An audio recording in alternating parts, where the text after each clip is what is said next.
Yaa uumaa koo sirraa eegna furmaata. Otuu danda'ameeti addeessa illee haguugu ifa aduus balleessu. Isa waaqii uumellee namtolcheedhaan sirreessu. Cubbuu isaaniin alatti dhaloota illee faallessaa. Gaarii nu otoon hin barsiisani balleessaa. Otoo isaaniif mijate dhugaa keenya haqanii. Numatu jiraa qofaan bakka hundaa dhaqanii. Garuu hin danda'amu bagas hin danda'amne. Silaa gaabbiin guutamna maqaa qofatti hafne. Eeyyee otoo danda'ameeti har'a nutis hin jirru. Eenyummaa keenya miti seenaadhaan nu hin turru. Egaa kanaafan jedhee baga hin danda'amne. Sababa eenyummaatiif harkaa miilaa hidhamne lubbuu qaqqaalis dhabne. Har'as hin danda'amu borus haaraan hin dhufu. Qabsoota itti fufaa otoo qabsaa'an kufu.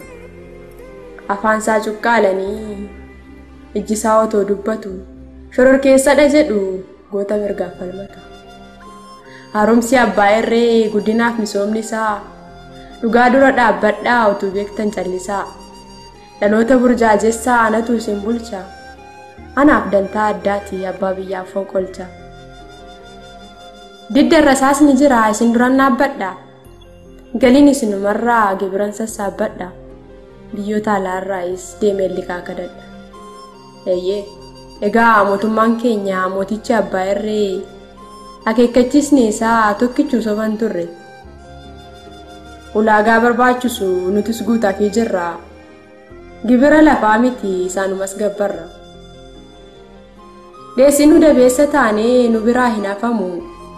Yookaan gootummaa ammoonee mirgi keenya ni eegamu. Ottee qadaadan taanee furrii nu ba'uu didee milkiin nurraa fagaatee halaan keenya iyyuu bade. Isa cittoo laateefitti keessa isaan dhoowwatu yoo jedhanii dhageenya yeroo mara dubbatu. Mammaaksaa fi duriitti ta'e teenyee mukaa'u karaa jidduutti hafnee dadhabneerra milkaa'u. Akka hin taane taaneeti jiraanyina jiruu gadi. Egaa asitu danda'a yaa Waaqi milkii fidi. Jedhee kadhachuun ala boqoo koo gadi cabsee. Amaanaa biyyaa nyaadhu dhugaa lammii koo dhoksee. Yaa Waaqi nutti hin callisin sitti boonyeerra dhiiga. Situ hundaa danda'a dallaa diina koos diiga. Yaa uumaa koo gurraacha garaa garbaa limmuu garaa taliilaa. Situ keessa koo argaa kanaan siif himu jaalaa. Ilaa uumaa koo Waaqa Oromoo nu goote. Egaa nutti hin callisin silmiin harma nu hoote. Situ argam situ beekaa jabbilee kee burraaqan dirree boon waraanaa. Dhageessettaa Waaqa koo yoo gadi adan jaraanaa. Jabbiloonni kee gichuu isaan burraaqan hin kuufne.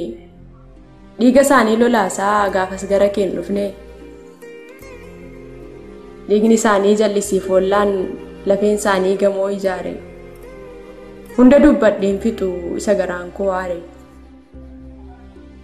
Dhabnee jiraachuun ulfaatus kichoolee kaayyoon bilchaataa. Gurraacha garaa garbaa sirraa eegna furmaata.